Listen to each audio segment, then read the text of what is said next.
Арыбаңыздар, туғандар, арыбаңыздар, қырғыз елім. Мен ушул кыргыз салты боюнча керес айтуу боюнча кайрылайын дедим. Керес калтыруу, керес айтуу бул кандай?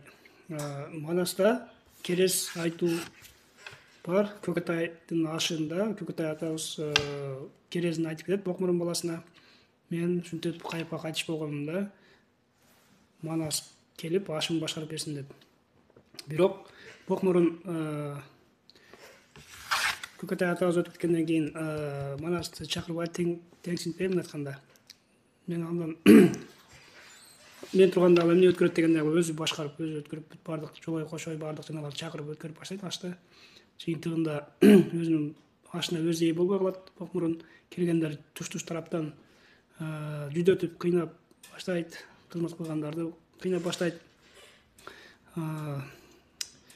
Ар кандай мүлктөрүн талаша башташат. Бокмурундун ала башташат. Башкара албай калгандан башаламан болуп кеткендиктен төрдү ээлешип алгандыктан келген коноктор мындай айтканда душмандар Манаска кабар бер деп Айдарды жөнөтөт. Манасты чакыр деп жөнөтөт. Манаска барып Айдар кабар айтканда Манас ата мен эми ушундай башында чакырбаган эми чакырасыңарбы деп Айдарды өлтүрө коеюн дейт да. Ошондо канекейине Манаска кайрылып, кой бул күнү жок, ал жака барып өзүң көзөмөл жүргүзүп өзүң ашты башкарып алсаң башкарма болуп кеткен болбойт, кыргыз эли кыйналып калды деп кайрылат да. Негизи ушул жерден кыстырмага кошуп айтып кетип турган нерсе Көкөтай деген Көкөтай атабыз деген Көкөтай деген аттын өзүндө жанагы сыр катып турат. Бул көккө тайган эл деп коет, кыргыз эли болот да.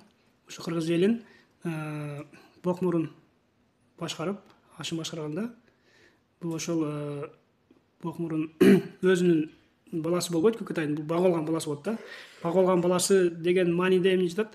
Бул ошол кыргыздын өзөгүнө таянбаган, башка диндерге же башка бир улуттардын идеологияларына таянган адамды ошол бага алган деп сыр кылып айтышкан да. Бокмурун башка бирөөлөрдүн идеологияларына ээрчиген персонаж болот. Анан Манаска таянган кыргызга таянган салты менен бардыгын өткөргөн кыргызчылык идеология катары көргөн Манас кыргыз салты менен өткөрсүн деп керести айтып кеткен болот да Көкөтай атабыз. Ошо именно Манас башкарсын аш деген мааниси ошол кыргыздын салты менен бардыгы болсун деген маани бар да ал жерде. Эми ал жерде аш деп жабысына айтып коет. Бул негизинен бардык жанагылар да. Ушул марайкелер баягы 3 жылык, 7 жылык, 40 жылык, жылдык аш деген бардыгы келет. Маркум өтүп кеткенден кийин кандай өткөрүш керек, ошонун салты кандай болуш керек, бардыгы кирип ошо Манас башкарсын деп керес калтырган болот Көкөтай атабыз. Анан Манас атабыз келип төрдү ээлеп алган келген коноктор чакырган, Бокмурун чакырган душмандарды, конокторду ийгиликке сала баштайт. Ошол жерде кызмат кылып жүргөн кыргыздарды жүдөт салган болот. Тиги соревнование деп коебуз, баягы оюндарга, ар кандай оюндарга салып Манас атабыз аларды ийгиликке сала баштайт. Жолойго мисалы күрөшкө кошой чыгат, кошой атабыз чыгат. Жаштарыбыз, башкаларыбыз бер жакта турсун, сени аксакалыбыз кошой атабыз эле чыгып коет деген мааниде кошой атаны чыгарат да. Жолой атаны ушинтип кошой ата жеңет. Андан кийин дагы көп ушундай оюндар менен уланып аш. Ошол оюндардан бардыгын эле кыргыздар жеңет. Жамбы атышта мисалы, жамбы атышта дагы акыркы 40 кылга илинген жамбыны атышып атканда Манастан жоролор атып көпчүлүгүн акыркы кылы калганда илинип калганда ушу Манасты өзү атат. Өзү атып, өзү ушул кылды үзүп жамбыны утат да. Бул эми башка маанилер бар бул жерде, аны башка учурда сүйлөшөбүз. Ошол менен бардыгын ордуна иреттеп коюп, ашты кыргыздын салты менен өткөрүп, жашына калып башкарып, анан узатып коет да. Башы жок кыргыз эл экен десек, башы Манас турбайбы деп ошондо душмандар айткан да. Манас деген бул кыргыздын идеологиясы, Манас деген бул кыргыздын башы. Баш деген ошол идеология деген сөз да. Кыргыздын өзүнүн өзөгүнө таяныш керек, өзүнүн салттары менен жасаш керек бардыгын. Манаста бардыгы бар. Ушул мисалы азыркыдагыдай көрүнүш ошо Көкөтайдын ашы болуп атат да. ислам деген дин жаман деп айтпайбыз, бирок ал башка араб элине берилген дин. Буддизмдер Азия элине берилген дин. Христиандар ушул Европа, орустарга берилген дин. Кыргыздарга алар таңуулаштын кереги жок. Кыргызстандын өзүнүн идеологиясы бар, манас деген, өзүнүн салты бар, канча жылдар, канча кылымдардан бери келаткан, тажрыйбалардан, башынан кечирген нерселерден тасталган салттары бар да, өрөм-жырымдары бар. Ошого маркумду узатканда дагы азыркы учурда маркум ушул кыргызчылыкта жүрүп, манас деп жүрүп, кыргыздын салты деп жүрүп, кыргызчылыкка эмгек кылып жүрсө дагы, жан дүйнөсү кыргызчылык болсо дагы, бирок каза болуп калгандан кийин туугандары, башкалары, моллолор келип арабча узатып коюшуп атат да. Арабча дуаларды окушуп, эми өзүнүн жолун кылып, тазиларды окушуп. Бул маркум менен эч ким эсептешпей калды да. Маркумдун колунан эч нерсе келбейт өлгөндөн кийин. Бирок ошол туугандары сыйлап, урматтап, ушул маркумдун жан дүйнөсү эмнени каалар эле дегендей кылып, ушу кыргызча салт менен өткөрүп койсо болот деп айтышпайт да көп учурда. Ошол үчүн керерсиз калтырып кетишибиз керек туугандар. Кыргызчылыкта жүргөндөр, мисалы кыргыз манасты, кыргызчылыкты идеология катары, салты ушундай баш катары, өзөк катары карманган эр азамат жигиттер, айымдарга кайрыларым, керерсиз калтырып кеткиле. Силердин ушул кайыпка кайткандан кийинки учурда ушул иш-чараларды ким башкарыш керек, кимдин эрежеси менен өткөрүш керек, бир салты жакшы билген адамдар бар болсо, ошол адамдын атын айтып, ошол өткөрсүн деп, ошол кыла деп керерсиз айтып кеткиле. Мен мисалы кайыпка кайтып болгондо керерсиз айтып кетем. Эгерде атамкул сатыраак тирүү болсо, атамкулга өткөрсүн бүт баардык иш-чараларымды. 3 жылык, 7 жылык, 40 жылык, жылдык, ашты баардыгы ошо атамкул айкенин айткан эрежелер боюнча өтүш керек. Ал 3 жылык эмне үчүн өткөрүлүш керек дегенде, бул көбүнчө ушул маркум өткөн жанга керек да. Бул кыргызча, кыргыздын салты менен өткөргөндө 3 күндө жан денеден 7 катмар аура, ушул денеден, жан денеден ажырайт, сүйөктөн ажырайт 3 күндө. Ошо 3 күн көнбөш керек деген. 3 күндүн ичинде көнбөй турган себеби көп. Ошол жерге токтолуп кетирген болсок, мисалы 3 күн көнбөй кармап турган себеби дагы эмнеде? Бирөөсү ушул 3 күндүн ичинде жандан сөөк бөлүнүп чыгар болсо, экинчиси 3 күндүн ичинде адамдын жүрөгү согуп иштеп кетиши мүмкүн, адам тирилип кетиши мүмкүн. Айтканда клинический смерть деп коет врачтар. Клинический смерть ошо 3 күнгө чейин созулушу мүмкүн. Жүрөк уктап калышы мүмкүн да. Жөн эле 3 күнгө уктап калышы мүмкүн. Анан элестетсеңиз, 3 күн күтпөй эле көмүп койсоңуз, сиз ошол адамдын жүрөгү согуп кетип тирилип кетсе, кандай болот? Көрдө жаткан болуп турса эле. Ошого 3 күн кармашкан да, көмүшкөн эмес. Экинчиден, ушул жерден дагы кошуп кетип нерсе, кыргыздын кажанак көрүстөнү. Бул эч эле жок, арабтарда жок, мусулмандарда жок, эч кимде жок мындай көрүстөнү өзүнүн бөлмөсү менен, башка бир бөлмөсү менен каскан кыргыздар бар.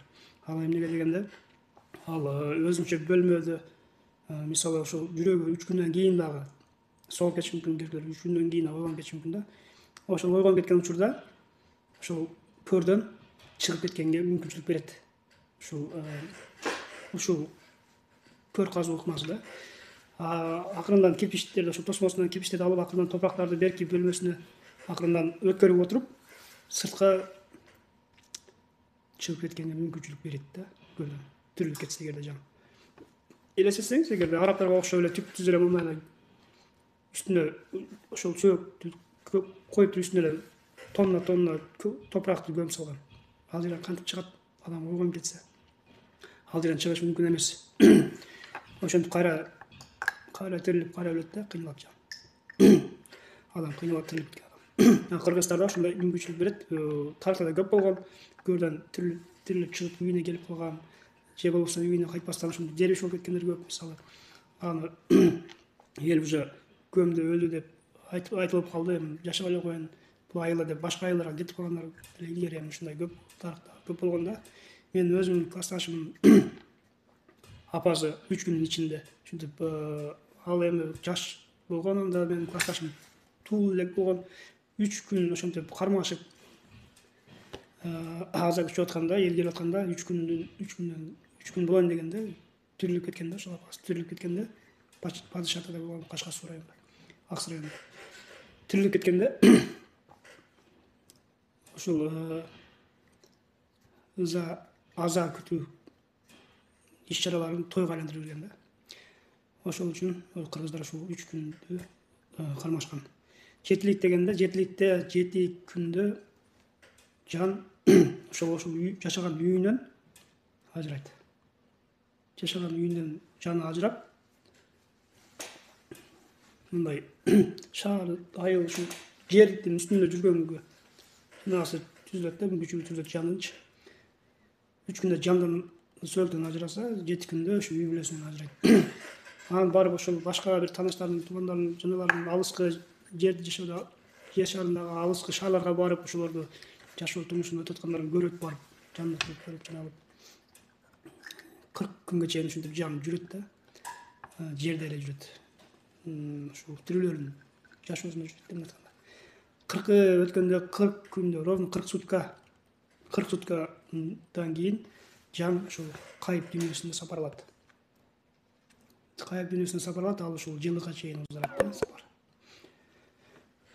Ошого 40-ын жолу менен, салты менен өткөрүш керек, урматтуу туугандар. Жандык союп, мал союп, канчалык чоң мал союп, канчалык көп эл келсе ошончолук жанга оңой болот, кайыпка кошулуш, кайыпка өтүш. Мындай айтканда күчтүү, демилүү күчтүү болот. Исламда айтып коет, арбак алсыз болот, арбактын колуна эч келбейт деп. Мүмкүн туурадыр. Арабтардын арбактары ошондой да, эмнеге дегенде, алар жолун менен узатпай арбакты ушинтип алсыздап коюшкан. Кыргыздын арбагы күчтүү болот. Кыргыз элинин арбагы күчтүү болгон үчүн ушунча кылымдардан бери ар кандай коркунучтардан, душмандардан, ар кандай жанагылардан кесепеттерден сакталып, корголуп келип атат. Ошо өзүнүн урпагын арбактар коргоп келишет да, күчтүү болгондуктан. Ошого айтып коет, кыргыздын арбагы күчтүү кыргыз деп коет ошогочу. Арба күчтүү болуш үчүн баарын салты менен кылышыбыз керек, салты менен узатышыбыз керек. Ошол 40 күндө ал менен коштошуу, жан менен коштошуп атып, ошол кайыпка узатуу иш чарасы болот да. Ошондо жандык союп, ошол маркумга багыштап атап, көбүрөөк эл чогултуп, ошол элдин батасын көбүрөөк алып 40 өткөрүш керек. Бул жерде ысырапкорчулук деген жөн эле ошол кыргыздын салтына каршы жасалган иштер да. Ысырапкорчулук бул Дубайга эсалган бар $5000 чачып келгенде ысырапкорчулук десек болот. Же акчасы тартыш жетпей аткан учурда ажыга барып $5000, же Меккеге же Умрага барып $5000 ошого барып келгенде ысырапкорчулук десек болот да, ысырапкорчулук десек болот. $5000 жөн эле чачып жибергендей эле да. Ошол ысырапкорчулук. Мындай маракелерде жайылган дасторкон бир турам наны же союлган малдын эти ыргытылбайт. Баардыгы бир турам нанга чейин кеш болуп бөлүнүп берилет, бала үйүнө алып кетишет. Үйүнө барганда коңшуларына таратышат. Аш жеп атса, өздөрү үйүндө тамак жасашпай 1-2 күн ошону жешет. Эч бир турам нан ыргытылбайт. Ысырапкорчулук болбойт бул жерде. Ошентип салт менен өткөрүшүбүз керек 3 жылык, 7 жылык, 40-ын. Жылдыгын дагы ошол жолу менен, салты менен өткөрүшүбүз керек. Элди чакырып, жандык союп, канчалык чоң жандык союлса ошончолук канат болот маркумга, жанга, кайыпка кеткен жанга. Ошончолук күчтүү болот, ошончолук демдүү күчтүү болот арбак. Анан кийин өзүнүн урпактарына дагы ушундай бир сезимдерди бергенге күчү болот да. Бул өзүнүн ушул урпактарына бир кошуп кете турган нерсе, бутум тартпай калды, ушул бир жака барайын дедим эле, баргым келбей атат деген сезимдердин баардыгын ушул арбактар берет. Ушул сезим өзүнүн ата бабалары, өзүнүн туугандары берет. Ошолор түш аяндан берет, эскертүүлөр берет. Ушундай туура эмес багытта кетип атса, туура эмес жолго түшүп алса, туура эмес иш кылып аткан болсо, бир кырсыкка бараткан болсо, ошентип эскертүүлөрдү берип, ошолорду коргойт, сактайт. Ушул сезим аркылуу берип арбактар өзүнүн урпактарын сактаганга алар заинтересованы да.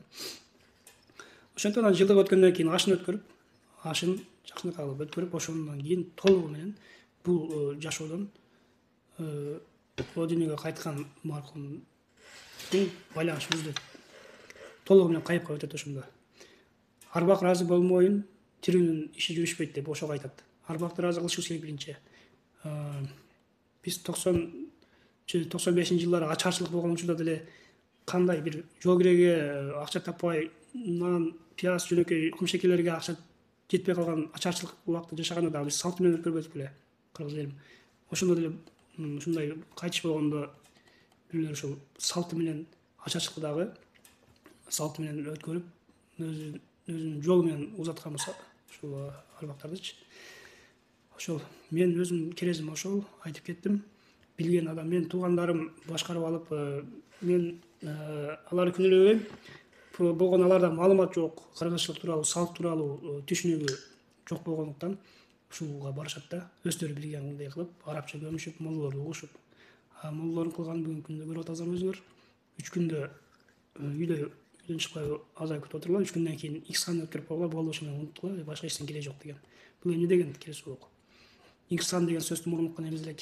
Иксан деген эмне? Кудай аш деген бар эле кыргыздарда. Кудай аш ушул элди Кудай ашка чакырып, ошондо өткөн кеткендерди эскерип, ошолорго бата жайып кой деп чакырып турчу. Кудайга атап жыт чыгарып аш жасап да. 3 күн эле эмес, 40 күн аза күткөн кыргыздар.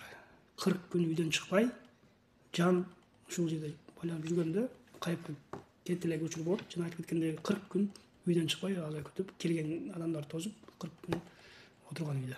Көк кийген аялдар түштү көрүнчү. Көк деген бул менин тууганым же жаным, жакыным көккө кетти деген маанини билдирет. Көккө кетти, мен жакыным деген маанини билдириш үчүн элге көк кийинип алган. Бул бир жагынан трагедия эмес, көккө кайткан, өзүнүн ээсине кайткан бул трагедия эмес.